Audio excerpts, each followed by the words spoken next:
Hey everyone, welcome back to On Purpose, the #1 health and wellness podcast in the world. Thanks to each and every one of you that come back every week to listen, learn, and grow.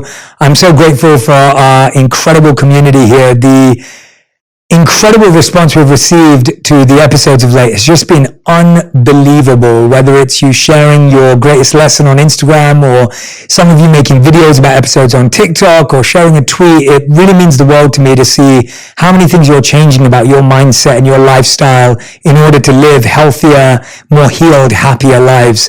And today I'm speaking to a guest who I've interviewed very briefly before. I was doing a Facebook audio room called Safe Space, and this was during the pandemic, and I got to connect with this guest. And since that day, I've not stopped thinking about or quoting this conversation to people. So when people will say to me like, oh, who's the most interesting person you've interviewed recently? This person's name comes up a million times in conversation, and I'll talk about her creative process and how she gets into character. And I've rarely had that feeling where I think someone's words stay with me for that long. I'm always blown away by my guests, but for things to stay with me repetitively. And then we've kept in touch. We've had a few messages back and forth, but today finally got to meet her. I'm speaking about the one and only Cynthia Erivo, Grammy, Emmy, and Tony Award-winning actress, singer, and producer, as well as an Academy Award, Golden Globe, and SAG nominee. Cynthia burst onto the West End and Broadway stages in The Color Purple and has since taken the world by storm. Cynthia was recently nominated for a SAG and Emmy Award for her critically acclaimed portrayal of Aretha Franklin in National Geographic's Emmy-winning global anthology series, Genius Aretha. If you've not seen it, I highly recommend it. Cynthia will hit the screen in early September with Disney's live-action retelling of Pinocchio, my favorite story growing up. I can't wait. And Cynthia will take on the iconic role of the Blue Fairy. How cool. Cynthia was the lead in the HBO series The Outsider, and Cynthia starred in Harriet, where she brought the legacy of Harriet Tubman to the big screen. I actually don't know anyone who's played this many iconic people in their lifetime. You usually just get one go, and Cynthia's just taking them all out. Cynthia lent her voice to the movie's title song, Stand Up, which he co-wrote Stand Up, won Best Original Song at the Hollywood Music in Media Awards, and both Cynthia and Stand Up were nominated for 2 Academy Awards, as well as 2 Golden Globe Awards in the categories of Best Actress in a Motion Picture, Drama, and Best Original Song. Stand Up also received a nomination for a Grammy Award in the category of Best Song Written for Visual Media. Please welcome to the show, Cynthia Erivo. Cynthia, it is awesome. Good to see you. It's good to see you. I know, and even the first few moments we've had. Yeah. You know, there's something about hearing a British accent in LA. It's like it brings you home, doesn't it? Oh, it's just, nice. I feel so, like, embraced. Yeah. I just heard your voice come up the hill when you were coming up, and I was like, I feel like I'm growing up, like I've just gone back to being a teenager. Yeah. Do I make you feel that way? Yeah, like whenever I hear, because, you know, for all intents and purposes, this is home, but whenever I hear an accent that sounds like where I'm from, it makes it even more home. It's like, oh, I really recognize that. I feel like, it's a warm hug. Yes. Hello. Yes. Do I still have it though? That's I know you do. Okay, that's good. Yeah. I always get worried. I feel like you're probably bringing out more of me. I always feel like I'm quite the chameleon sometimes with my wife always makes fun of me because she's like, every time you talk to one of our family in India, you just put on an Indian accent. And I do it really unknowingly. I do it as like I think we each have, depending on where we're from, we have like traces of what that is. So I know that when I'm talking to my Nigerian friends, we've been listening to that accent since we were kids. So it's not that we don't have the accent. It's sort of like embedded on our brains, so it just comes out when we're together. It's sort of like the comfortability of it comes out. So I think it's the same as when we're around other English people, the comfortability of speaking with an English accent sort of comes to life. There are times when I have to sort of like shift certain words. Whenever I'm speaking to other American people, there are words that get sort of misunderstood.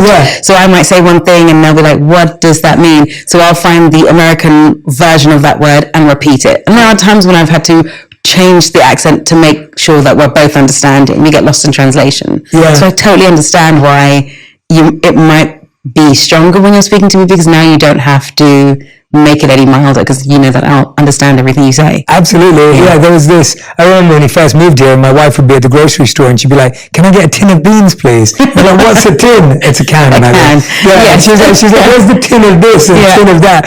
And then there was the one that I started changing my language from being pounds to dollars, and so I'd be in a video or an interview, I'd be saying dollars, and then all my Brit friends in the comment section would be like, "Oh, we see where you are now, like, you left us behind." So what was you were Stockwell, right? Yes, I was, North London, so I grew up in like Wood Green, Tottenham area, like that was where I grew up. What's something that we kind of moved to the States around the same time, we just found out. What's something that you miss about London, but you love about LA? I love the sunshine in LA. I love that it's so bright a lot of the time, and that it's warm a lot of the time. But there is something really wonderful about the way the weather changes in London, in the UK, the way you get the seasons.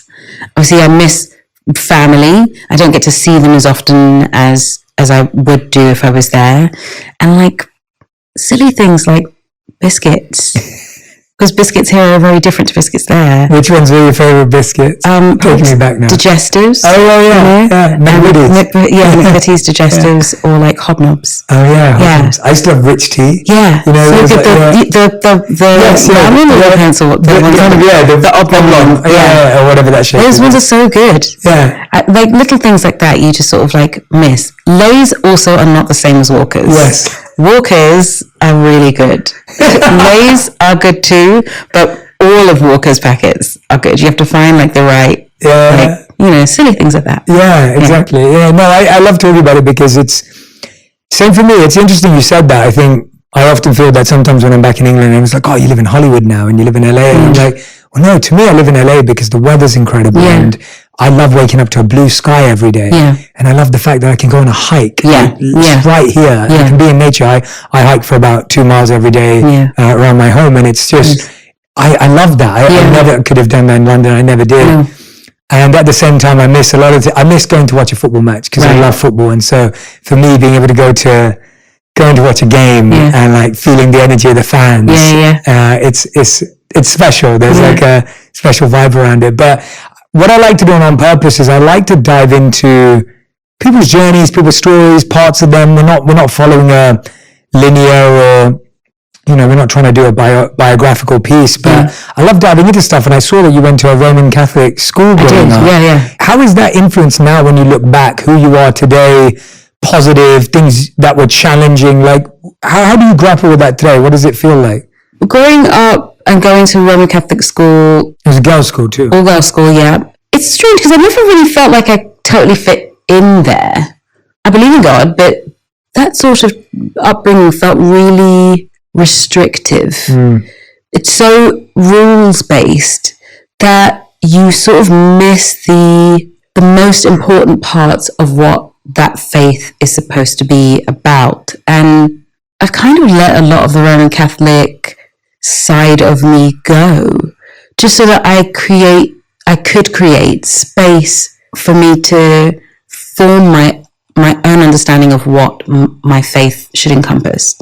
Right now, I'm really clear on the fact that the most important part of my faith is to be as loving and kind to people, to the world around me, not just people, but I have 2 dogs, so I take care of them in the most loving way because I want that to come back to me.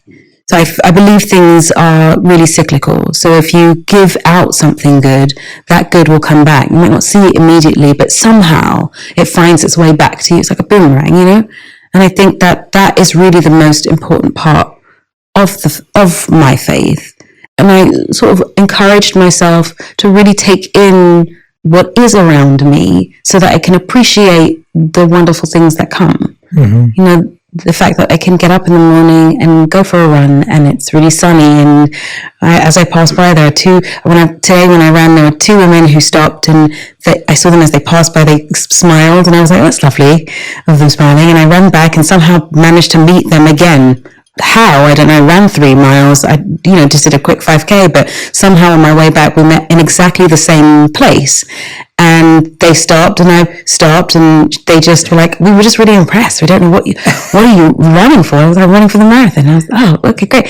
And just those little interactions are really special because, well, we don't know how either one of us is going to influence our day. And to be able to stop and have that conversation with the person and smile at someone and, have something positive means that we've put something positive into each other.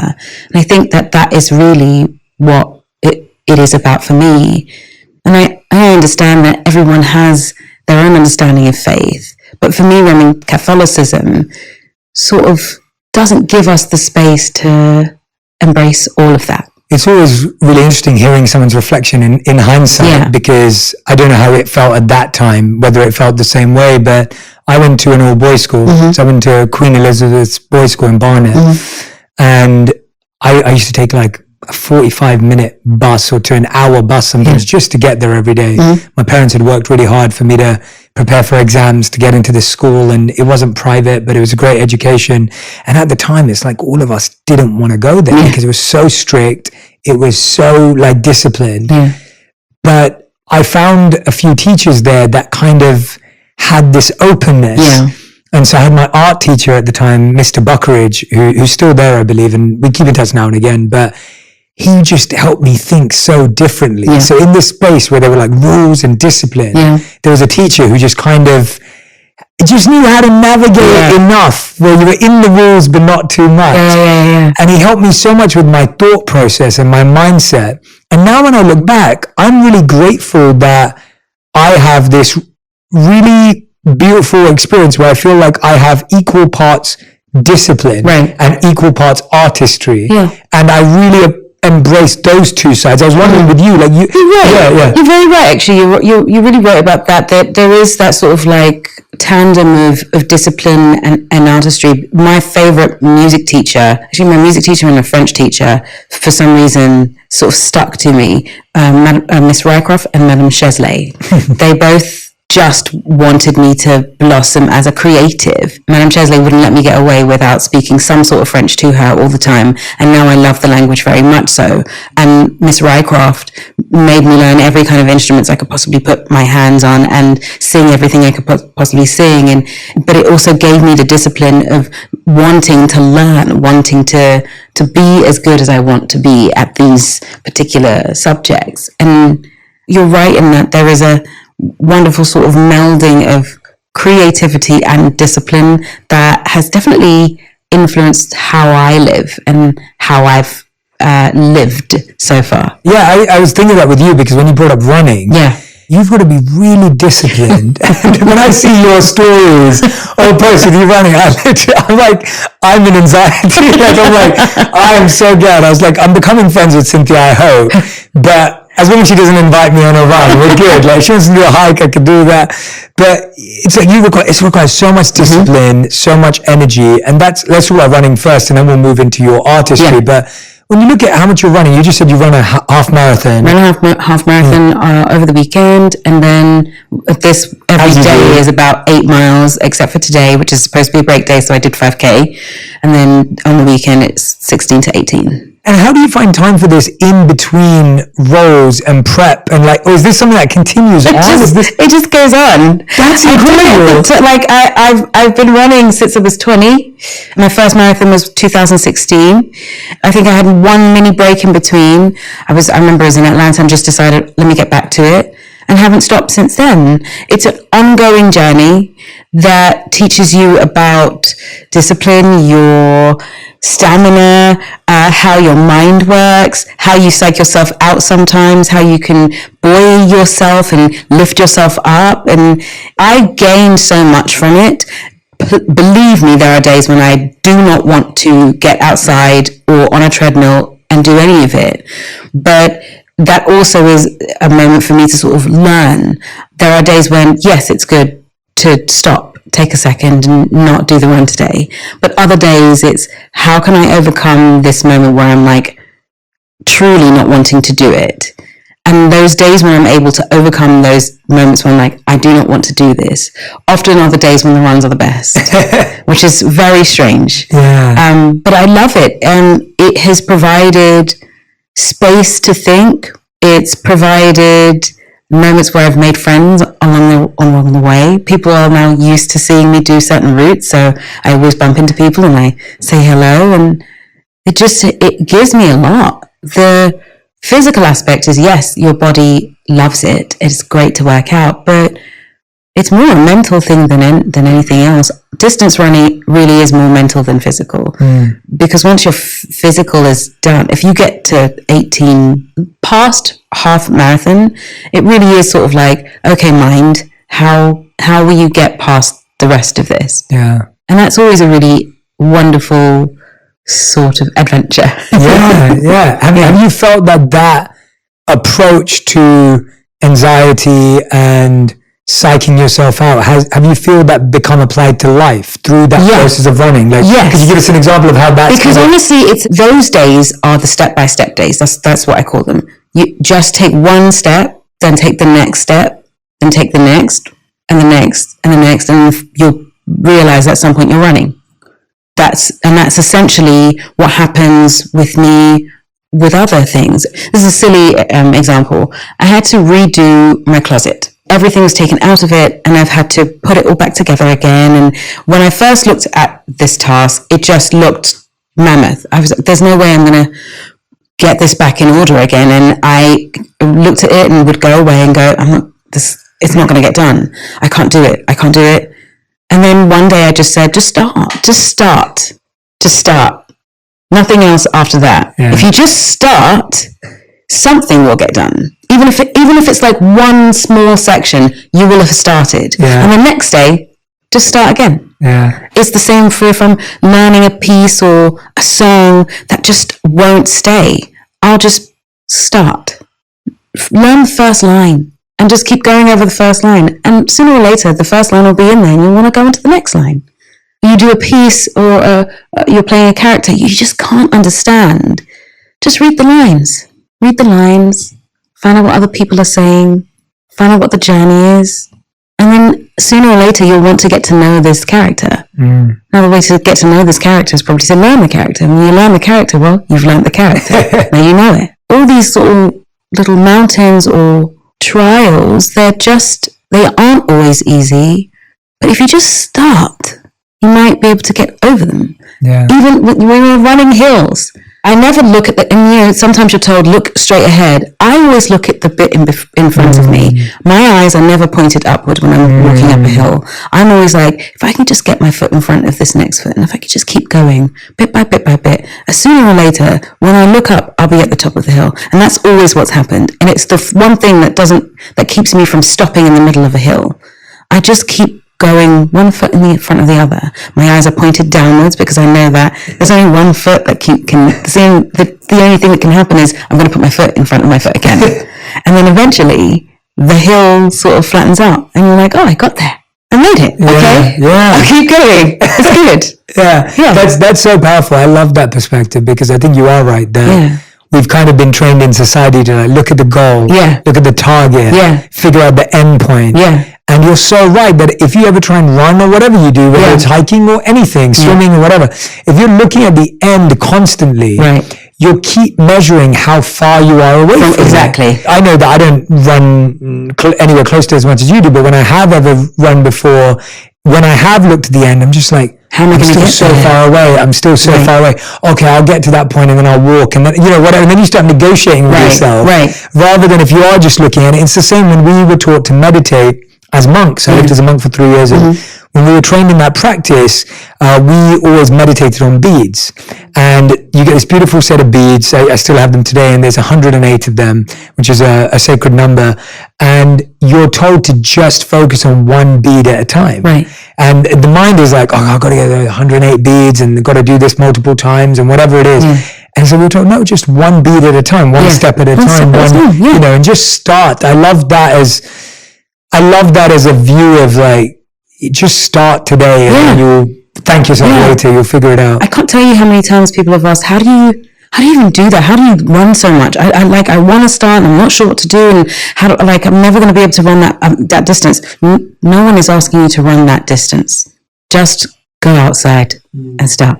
Yeah. That's it. Put on your sneakers. Even if you only make it to the door, that's more than you did yesterday. Yes. And then maybe you'll make it in front of the door tomorrow. And then maybe you'll make it just down your street. That is a run. Yeah. 5 minutes of running is a run. Yes. It doesn't need to be half an hour, 2 hours, 2 minutes is a run. Yeah.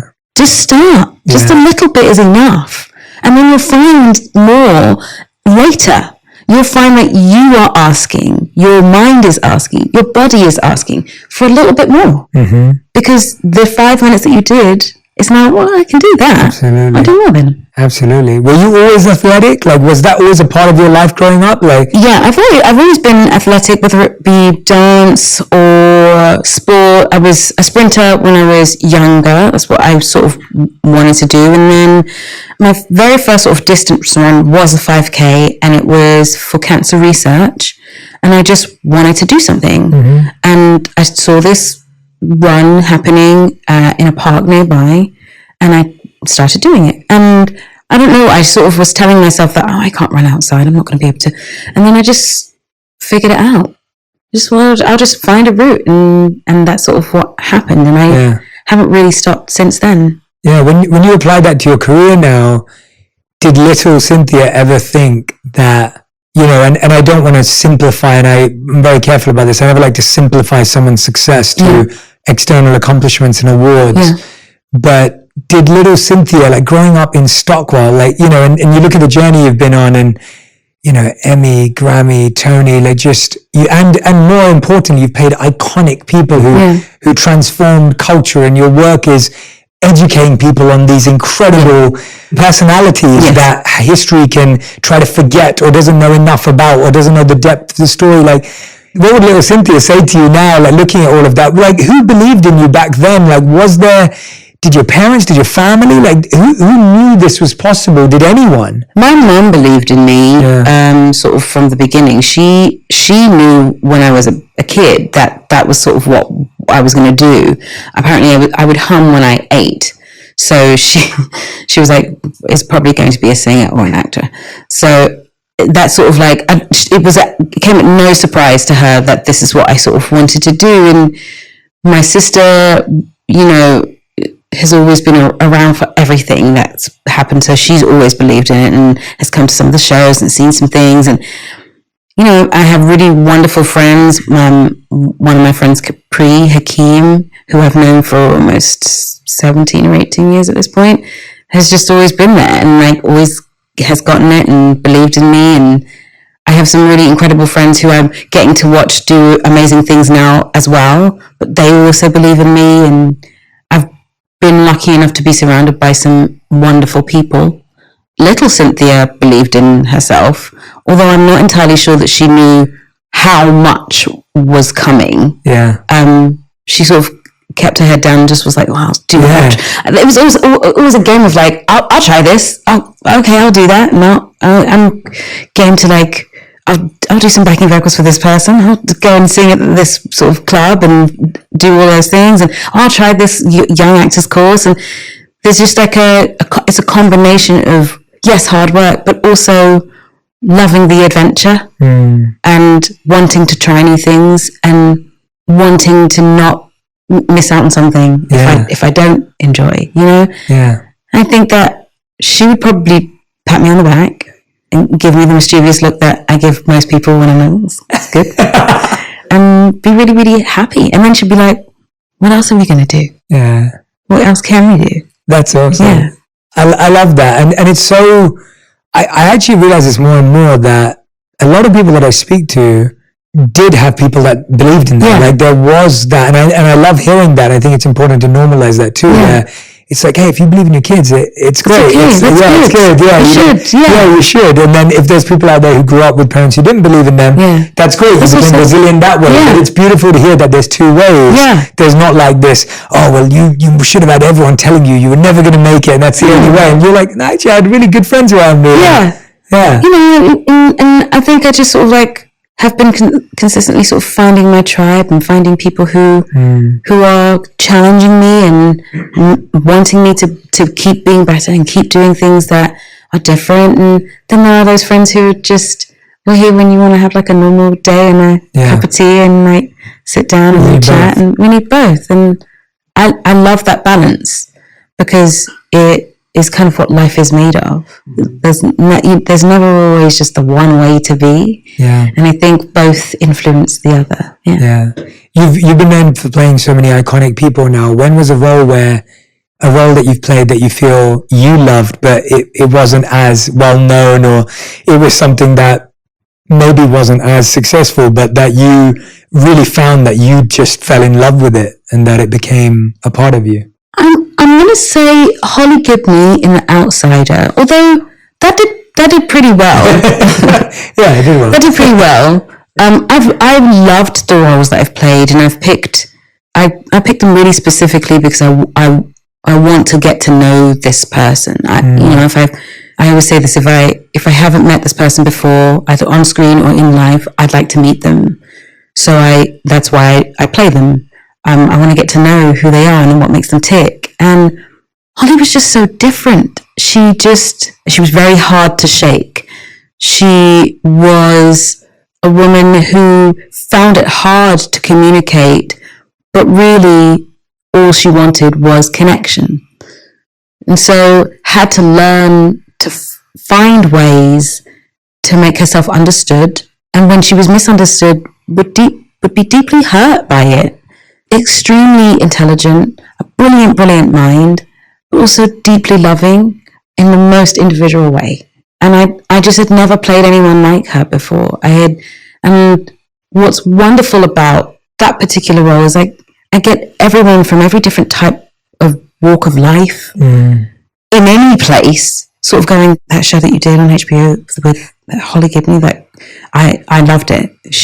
She was one of my favorites. Or I remember a person said to me, he was connecting with his sister more because of this particular role, and realized that, my sister just communicates in a different way than I do. And this was the thing that joined us together. And I thought that's what it's about. Making pieces that allow people to connect with each other. Yeah. You know? Yeah, that's beautiful. I love hearing that as well, because it's what I appreciate about our conversation last time, as I was saying earlier. It was like the way you think about characters and the way you get into them. I'm fascinated by that. And I love geeking out, and like, I love seeing people obsessed with their art. Yeah. Like that's what gets me excited in life. Yeah. It's like when I meet someone who's obsessed about what they do, because I'm obsessed with what I do, and I can never understand how you obsess over the things you do.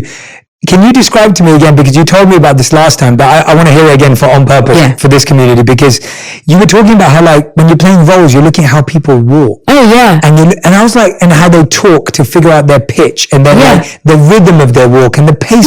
And I was just like, I would never think of any of that, but because it tells you so much. Yeah, so walk us through, like, when you meet a new character, walk us through how you understand them. Yeah, so when I meet a new character, obviously I'll read the script, and the first thing I think of is, what is the rhythm of this person? Usually there's a rhythm sort of written in the way they speak, in the way in their syntax and the words they use. When you find that rhythm, you sort of find their internal, like, heartbeat. You find their heartbeat.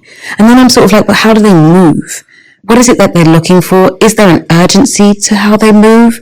If they walk fast, are they moving away from something? Are they trying to get to something quickly? Do they think fast? Or if they move slowly, are they apprehensive about something? Or are they really laid back about things? Do they have nothing to worry about? If they're anxious, maybe that's why they move fast. Or maybe it's the opposite. Maybe they're so anxious that they are paralyzed, that they can't move at all. So they move really slowly, because what if I get there and something happens? And so I just sort of like find what fits on this person. And then it's about, well, how do they speak? If they are confident, well, maybe they don't need to make themselves sound really sweet. And so their voices aren't as high pitch.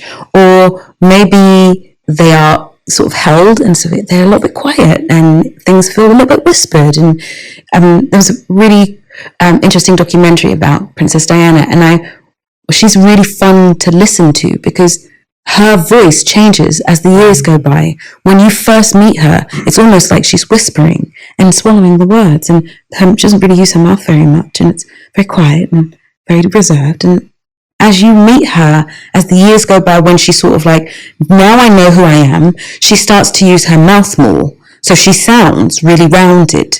And that's sort of what you're discovering about these people. Yeah. And I love that. I love trying to find out, what is this person?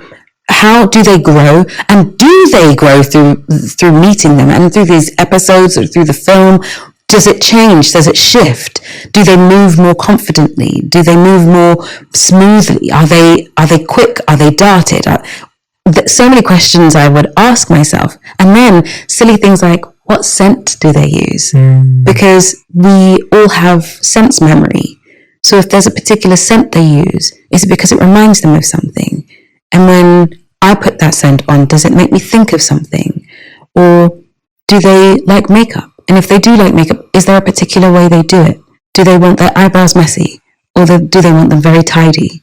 When they put the clothes on, are they looking for comfort or not? With Holly, I always wore a button-up because it felt like protection. Her neck was covered. And she always wore comfortable shoes so she could move easily and she wouldn't think about her feet. But those things are, they change. With Aretha, she needed heels and she needed a look.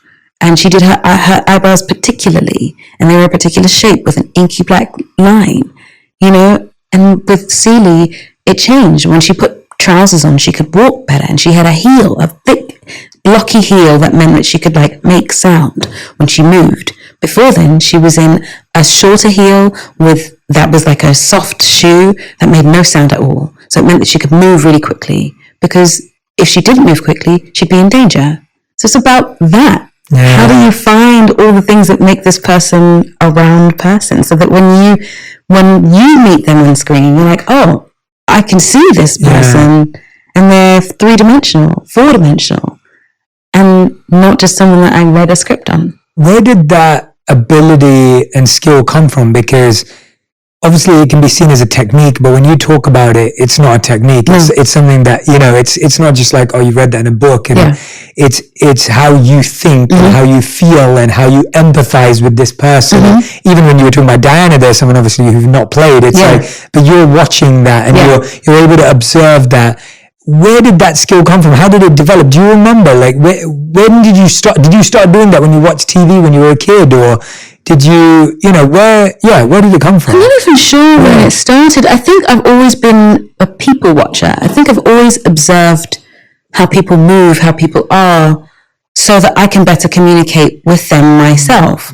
I haven't always been perfect, but that seems to be my sort of cheat code to knowing what a person needs from me in conversation. I sometimes watch people's lips to make sure that I'm really listening. Or watch their eyes, because those are the places that give you what the emotional life of a person is. And I think I've always just applied that to my everyday life. And then when I went to drama school, obviously learning about actioning and making sure that there's a reason for something, and what is the reason for the thing you're saying. What we say is 50% of what we mean. Often how we say it and what we're thinking as we say it, the words aren't necessarily the thing that we're thinking. They're just a representation of how we're feeling. And until, when we're not afraid, the words are the thing that we're thinking. But often with people, when we're saying the thing that we think the other person wishes to hear, as opposed to what we want to say. And so I learned about that in drama school, and then just applied it to the bigger, space of my life. And then, as you get older, you start to want to connect with people. And that desire to connect properly with people, I think, just feeds into my work. I want people to connect with the people I get to play. And I call them people because I don't see them as just characters. When you see the people you're playing, or what people would know as characters, as whole and realized people, you get to know them better, which means you get to give another person, introduce a person to everybody watching. And so they get to connect. and feel as though these are real people out in the world that I might not come in contact with, but they exist. And I want that for the people that I play. Yeah. That's the desire for connection consistently with my characters. Yeah. Do you feel that sometimes, and I coach a lot of people who act and stuff, not in acting, obviously, in life and work, but how do you often feel as well that sometimes those people become a part of you? Oh, and yes. that, do you try and shed them? Do you try hold on to them? Like, do you like that? Like, because I don't think that's talked about enough. I think we hear about in the extreme senses of method acting gone wrong, or like when it leads to like, you know, the tragic event of someone taking their own life. And we hear about it in those very extreme, but I don't think we talk about it enough with actors who are, you know, going about their day, taking on new roles, and like how long it takes to become someone and then lose someone. And, you know, like right now everyone's saying Austin Butler sounds like Elvis. In every interview. And the thing is, I feel for him because I know that he's not putting that on. Yeah, of course not. It happens. And it's very different for every single person. But for me, it takes a while to lose a character, because if you've done your job correctly, they weren't just a character. They were a part of you. You had to infuse this person with some of you. Yeah. So they have to come from you. They're in your body. They use your voice. They use your face. They use your mannerisms. You create them together. They take up space within you. They take up a little bit of your heart, because you have to mean the things you're saying. And when you finish the role, usually after a couple of months, 3 months, sometimes 6. I'm about to play a character for a year. They are a part of you. And what people don't realize is your body doesn't realize that it's not real. It thinks that this thing happening is you. Yeah. It's real. Yeah. So you have to, at the end of it, let your body know that it's okay to let this thing go. But it's going to take a while, because you've learned to teach your body to do it quickly. Get to that person quickly. Remove the thing that you know is your everyday life, and get to the person that you're playing every day quickly. That's what you want. The quicker access. So now the access is really quick. And so, to the point where, now you don't really have to think about getting into the role, because you're already there. Yeah. You wake up in the morning, you know, I'm going to put this on, and this is that, and there we go. Do you look at your mirror and, there we go. Hi, nice to meet you. And at the end of a project, it takes some time. Some projects are easier, like getting out of the Blue Fairy, very easy. I didn't have to shoot for very long, so it was lovely, and I know it's fantasy, and it didn't cost me too much. Yeah. Getting out of Aretha, getting out of Harriet, getting out of Holly, very different things. Because I was there for months with these people. Holly was hilarious because her walk was very different. Someone sent me a video of me walking about on set, and I was like, that is not me. That's not me. Posture was different, walk was different, the way I moved my head was different, the way I spoke to people, and even my hair and makeup team was sort of like, you would come into the trailer and it was not you. That's not who we met. We met Holly most of the time, and it would take a while to let them go. The person I just played, her name's Jacqueline. I spent 3-4 months with her, and I still remember everything she went through as though it was me. And it takes time. If you mean it, it will take time. Exactly. So poor Austin Butler is walking around with this accent, because I imagine he shot this film for 6 months to a year. So had to learn this sound.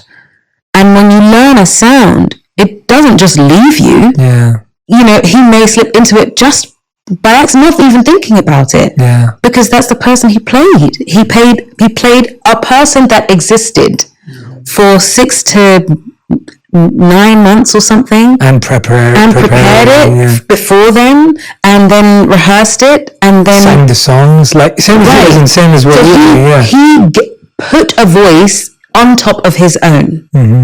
That's not going to go because the film is over. Yeah, there's no way it can. Yeah. How does that affect your relationships during that time? Like, I wonder, how does that affect your personal life? Because like you're saying, it's not as easy as like on, off, you know, it's not like there's a switch. Yeah. How does that affect like It's not always easy, but if you have people around you that are understanding of the job you're doing, they're just patient with you. I have been savvy enough to get myself a really good therapist so I can talk about it. Talking about it really helps to let go of it, because you can find the separation between yourself and the person you are playing. The more you talk about it, the less it's you. And the more you let them go, the more you allow your body the permission to let go of something, which is a life lesson, not just an acting lesson, the easier it becomes to let it go.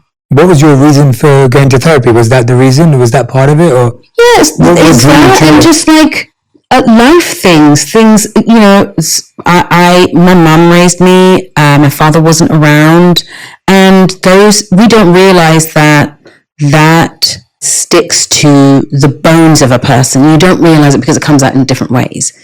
And I just wanted to be freer of that. So I wanted to give myself more access to the fully emotional parts of myself. And in order to do that, I had to let go of any resentment or any upset. And it doesn't go overnight, but it helps to create space.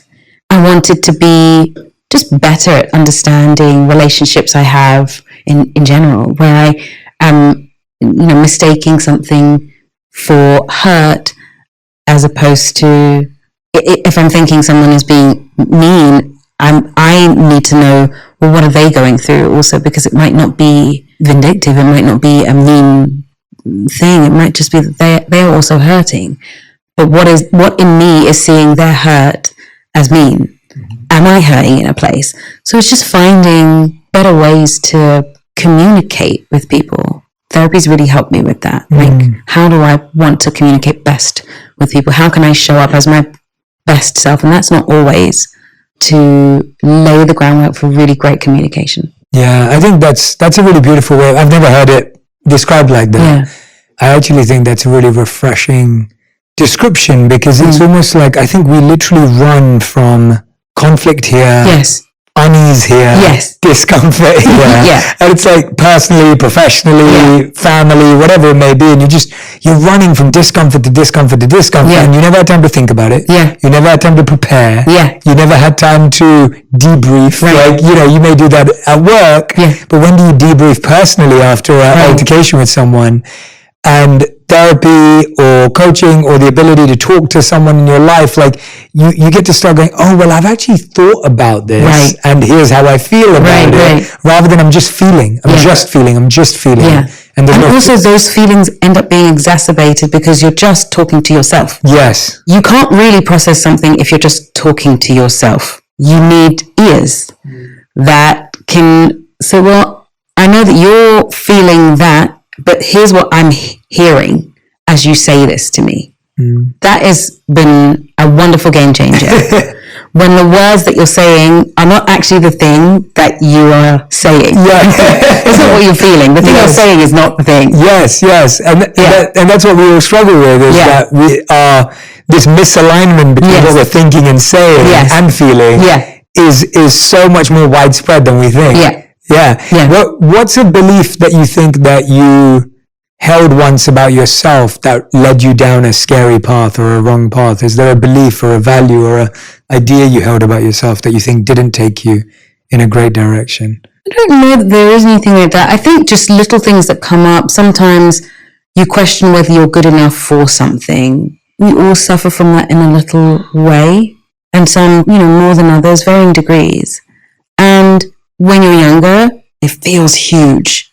And then as I've gotten older, it creeps it in occasionally. And then I allow myself to know that what is supposed to be for you will come to you. And if it wasn't meant to come to you, it won't. You are good enough. Full stop. If you're doing the work to be a good person, to prepare for the work that you want, if I spend the time, running every day, no, it is a holistic thing that I give myself. My therapist said to me, when you do something, or you eat something, or you buy something, or drink something, ask yourself, are you loving yourself when you do that? And if the answer is yes, well, then you've done a good job. And if the answer is maybe not, choose something different. If your life is a series of things that you know are goodness, and they are a series of things that are what is known as loving yourself, then you are good enough. And all you're doing is prepping yourself for whatever is supposed to come to you. Yeah. Every time I've gone, I wanted to do that and it doesn't come my way, every time something else comes up and I go,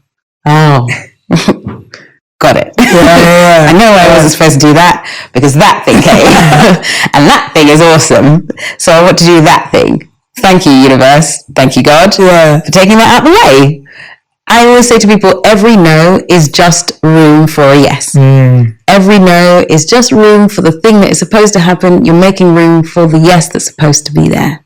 I loved your response to that imposter syndrome, as we call it today, that you felt that the idea that anything that comes to you is meant to come to you. Yeah. So even if you feel that way, and I feel that way often, I experience imposter syndrome all the time. I get to do incredible things that I could never have even imagined or dreamt of doing. And then this opportunity comes your way and you're scared before you prepare. You're scared before you even get there, and you haven't experienced it yet. So you have no idea what you're stepping into yet. You just know it's a good thing in front of you, and like, what if I'm not good enough for it?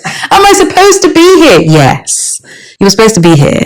Not just because you're the person that's supposed to do it, but you're the person that's supposed to experience it. Because your experience is valuable. If you share your experience, maybe you're the person that changes someone else's mind about this particular experience, because someone else might be petrified of leaning into it. But because you're the person that is experiencing it, you're the right person to send the message to the next person. You see what I mean? Absolutely, yeah. That is so crystal clear. I love that. That's exactly what I'm saying. That what's really clicking for me as you're speaking is that idea that it's come to me, it's for me to experience, it's for me to go through, and that what we do is we're scared before, you get through it and you probably did better than you thought you would, and then afterwards you critique yourself of how you didn't do a great job, and then when the next thing comes along you do the same thing all over again. And what you're saying is just so fascinating that it's for you to experience. I think that's beautiful. Like, that's even better than just this for you to do or for you to have. It's like, no, there's an experience here that's been perfectly crafted. Just for you. Just for you. Yeah. And we don't always live in that miracle or live in that space. What have you felt like about what you're doing right now that's come that way, that you're like, this was just for me, like this is the experience I was meant to have? Was there something recently or something that's coming up? Doing Wicked. So there was another film that I really wanted to do and it didn't quite work out, and because it didn't work out, it meant that I was available to even be seen for Wicked, and now I'm doing it. And it came in out of nowhere. One day my agent called and was like, so they're seeing people for Wicked, and I was like, I had no idea this was even happening. And now it is what it is, and I'm doing it. And this is, so far, has been a really wonderful experience. I've been talking to John, our director, and Ariana, and we're really sort of like finding our sort of group.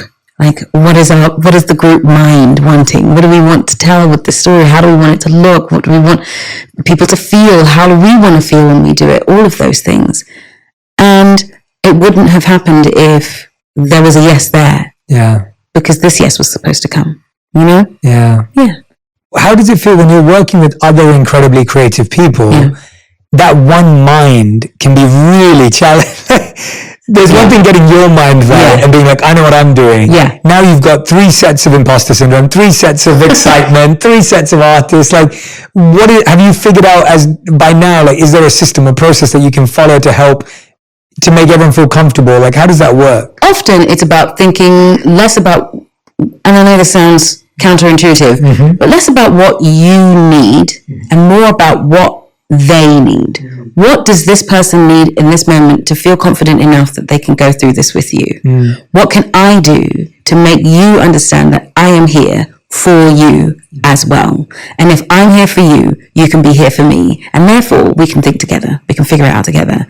And I think that once that's sort of established, it's just about throwing ideas. And like, what about this? There's no wrong idea. Like creating a space for when you want a one mind idea, that's actually about creating a safe space. And we hear the words safe space used a lot, but that is really what it is. Creating a safe surrounding so that we can throw anything at the wall. Like, what about this? It might sound completely ridiculous and outlandish, but it's okay to throw it in this circle because we're all going to appreciate it. It might not be quite right, but we're going to be like, actually, this thing about the thing that's outlandish actually might work. What if we applied it to this thing here and made it work that way? Then now we're of one mind. We're of one accord. We might have different thoughts and different ideas, but somehow they all come together because we're all there for the same purpose. If you find out what the purpose is, we're all going in the same direction. Well, then you can't necessarily go wrong. You won't really have to manage everyone's sort of imposter syndrome because it's not about us. Yeah. It's about the bigger picture at hand. Yeah. How do we approach this challenge together and make it work? Yeah. I love that idea of, I think that space of there's no bad ideas and that don't judge someone for their bad ideas, judge them for their great ones. And judge them for the bravery to even say the idea in the first place. Even though everyone knows it's silly. And you're so right that so often a bad idea is actually the seed of a great one. It's just that you have to kind of pull away take it apart and get rid of all the dust. There's actually something really interesting there. Like there's an interesting perspective or a way of looking at it. What do you think, Cynthia, for you, what's the biggest change you've made in your life that you think's had the biggest change in your life? Like, is there a habit, a practice? Obviously, running's a huge one that I think we discussed.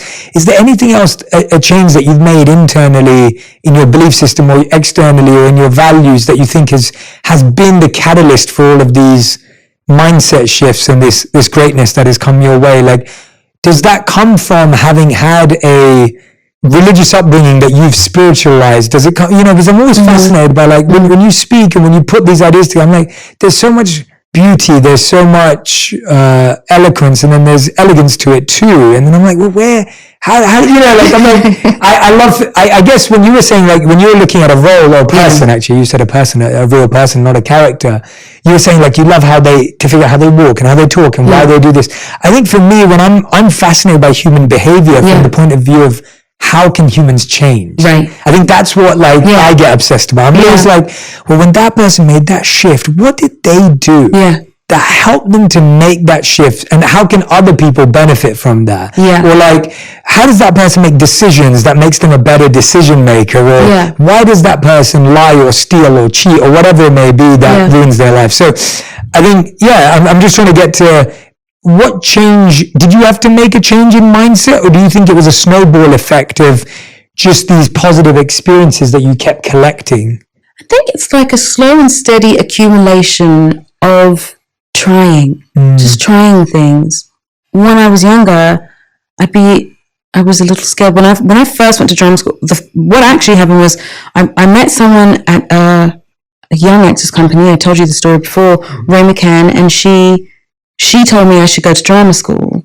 But before that, I had just gone out on a whim and decided I can't go to university and study this subject that I'm studying. It doesn't feel right. It's sort of like listening to myself and being okay with that. This might be a terrible mistake, but I'm not going to do this thing that I think everybody expected me to do. So I'm going to leave university. I'm going to just try this young actors company, this course that's at a theatre. It's not a massive course that is around.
nobody really knows about it, but it just feels right. So I'm going to go there.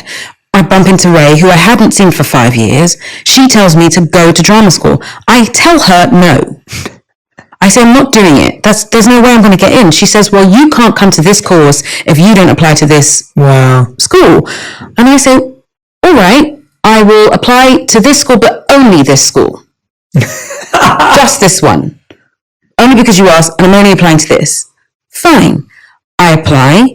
And I do the work. I don't phone it in. I really do work to get to these auditions. And somehow I find myself in this drama school. Royal Academy of Dramatic Arts. It's one of the best schools in the world for acting. And I feel like a fish out of water. But a lot of my experience at this school is about what feels right for me. Because that's really how I can gauge it.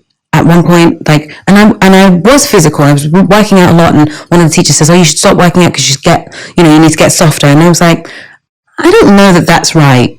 I'm gonna keep working out because it's good for my brain, my mind. So I'm gonna keep doing that." And I find a person in my class who happens to just play the piano. He plays the piano beautifully. So we just pick up books from the library that are scores of music, and we go through these music scores. One of them happens to be Wicked. And we learn that score back to front. I have no idea that 10 odd years later, that thing is going to be the thing I'm doing now. No idea. I have no idea. I just love the music. And I know that going away to a music room with a piano with this person to sing all this music feels really good. Yeah. Feels good. We're doing these shows and we all are trying to get our agents and whatnot. And I don't think the traditional way of getting an agent is really going to work for me. So we put on a cabaret in the bar because it feels good. I get my agent. And I finish early. So when I go to do this thing, we call it the tree, which is like a presentation of different scenes. I just do the things that feel good. Yeah. And people love it. And I feel good when I'm done. And there's no pressure, there's no anxiety. And I leave with a show to go to. And it's been a series of, what's my gut and my heart telling me? The Color Purple came because I knew it was coming. And I was like, I know I'm supposed to play Celie. I just know it. I can't tell you why, but my gut is telling me, my heart is telling me that's what I'm supposed to do. No idea about what's happening next. We do this show in a little theatre with 200 people. It's a 200-seater, that's it. Towards the end, they asked, do you think you would want to do this on Broadway? I don't think they're being serious. Cut to a year or two later, we're on Broadway and we're doing the show. I have no idea of any of this. I think it's just accumulation of genuinely listening to myself and not being afraid that the decision might be wrong. Totally. You know? Yes. Because, yes, some of it might be wrong, but then it somehow is right. Yes. Yeah. Right? Yeah. If you've just sparked something in me that I think has some truth in it, is the idea that if you listen to everyone else, chances are they might be wrong. Right. And if you listen to yourself, chances are you might be right. Right. And there might be some ways that it goes wrong, but when you're listening to yourself, you can take responsibility for when it doesn't work. You can pivot quicker. Right. Whereas I find when you listen to someone else and it goes wrong, then you just keep blaming them. And you go, oh yeah, I shouldn't have listened to that person. Right. And it's like, but no, you don't need to listen to what they thought anyway. And so I love that. And I love all the dots and it all joins. Yeah, and that's the beauty of it. Looking back on it, there's that beautiful quote from Steve Jobs where he said, you can't connect the dots moving forward.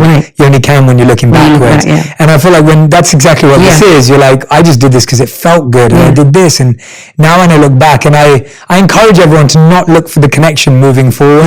Like you will find no connection moving forward. You'll find it later. Just keep taking the steps forward. Again, one step in front of the other. Just keep moving forward. That's beautiful. Cynthia, on that note, I mean, I could talk to you for hours, and I hope we will, but we end every episode of On Purpose with what we call, there's two segments. Yes. One of them is called The Many Sides of Us, where we ask you to use one word or one phrase to describe yourself through different mirrors in different lenses. Okay. And the other's the fast five. So here are your questions. What is one word or phrase that someone would say about you meeting you for the first time? I've been hearing she's very warm. That's beautiful. Yeah. I would have to agree. I think you're very warm. Today I'm meeting you first time, even though we've spoken before. And so I'm like, you're very warm. You actually, last time I interviewed you, it was only audio. So it's always different when you finally, and I was like, you have a way of speaking that people want to listen. Right. That's what I noticed about you. I was like, I actually care about what she has to say because of your cadence, your tone, your just, the texture of your voice. And like, I'm so intrigued. Like, so that was something as well that was special. Okay. What is one word or phrase to describe what someone would say that knows you very well? I'm stubborn. Interesting. Yes. Stubborn about what? I like to get things done on my own, and it's a trait that I am having to sort of like shift a little bit, because there is that wonderful positive thing about I can get it done and I'm pragmatic and can get things done, but there's also the other part of like, it's okay, someone else can help you. Help is good too. It took me I know what that one feels like. I know. I can relate to that. All right, so it's not stubborn in the same way my wife is. Got it. Understood. I was just clarifying. Okay, question number 3. What is one word or phrase that you would use to describe yourself? Open. Beautiful. What is a word or phrase that someone who maybe doesn't like you would say about you? Difficult. I don't settle. Right. I'm so glad you brought that up. Let's dive into that. So I get that feedback a lot. Yeah. And it comes from my inner responsibility that I have this unique opportunity to serve the world in the way I want to. And I never thought it would be possible. I'm very grateful for it. Right. But now I can't settle. Right. And I don't want to treat this as just a job or a career, or it's so much more to me than any of those things. Tell me about how you deal with that when you're seen as difficult in your way, in your specific experience of that word. The way I've dealt with it has sort of shifted over time. Before, I would probably get defensive about it. Yeah. It's in our nature to sort of like defend ourselves when we don't like the thing that we're hearing about ourselves. Now I think I have more patience to sort of sit and be like, the reason why you may think I'm difficult or see that is because I'm maybe asking for things that feel like it's just too much, but actually I'm asking for the things that will allow me to be my optimum self for you. Yes. So that when we come away from this, you know I've given you everything I can possibly give you in the best possible way. It just takes patience and understanding for us to be able to meet in the middle. That's beautiful. Yeah. I love that. Great description. Okay, question number 5. Yeah. What is a word or phrase that you're trying to embody today? Something that you're working on, something that you're aspiring today. For? I have this already, but I think it's an everyday voyage.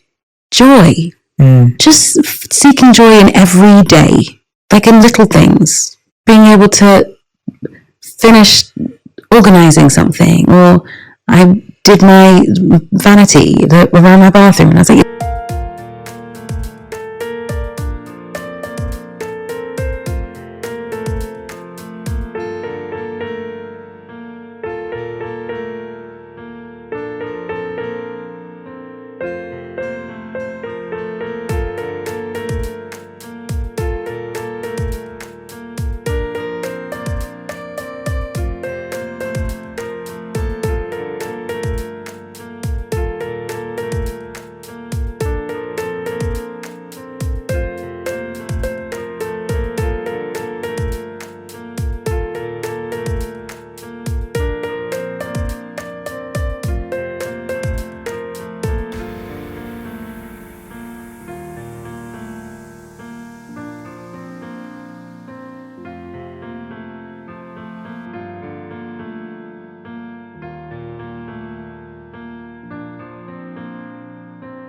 it looks really tidy. That's a little piece of joy. Meeting people in the street as I run, little piece of joy. I found, a chocolate bar that I haven't had for ages. Joy. Yeah. I've managed to get everything ready and I've got the right outfit.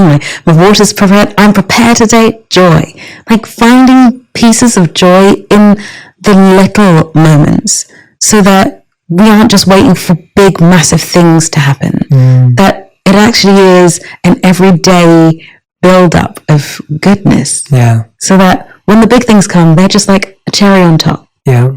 I love that. That's beautiful. And I wanted to end with our final conversation around what we talked about briefly before we started, was that you were saying that you're at this point in life where you're trying to figure out the difference between speaking from a place of love and then speaking from a place of fear. So often we're trying to speak from a place of love, but really we end up speaking from a place of protecting ourselves. Yes. Yeah. And I wanted to hear how you felt today when you were sharing, like, how has that evolved for you? Because I think you're so right. I think especially people in the public eye are always speaking from a place of fear. Yeah. Because everything you say is like, can be taken apart and can be highlighted and can be blown up out of proportion. And so walk me through that for you. I think that we've misconstrued what it means to speak from a place of love, because we believe that speaking from a place of love is protecting someone's feelings, but by protecting someone's feelings, protecting your own, because you don't want that person's feeling to come back at you and make you feel hurt.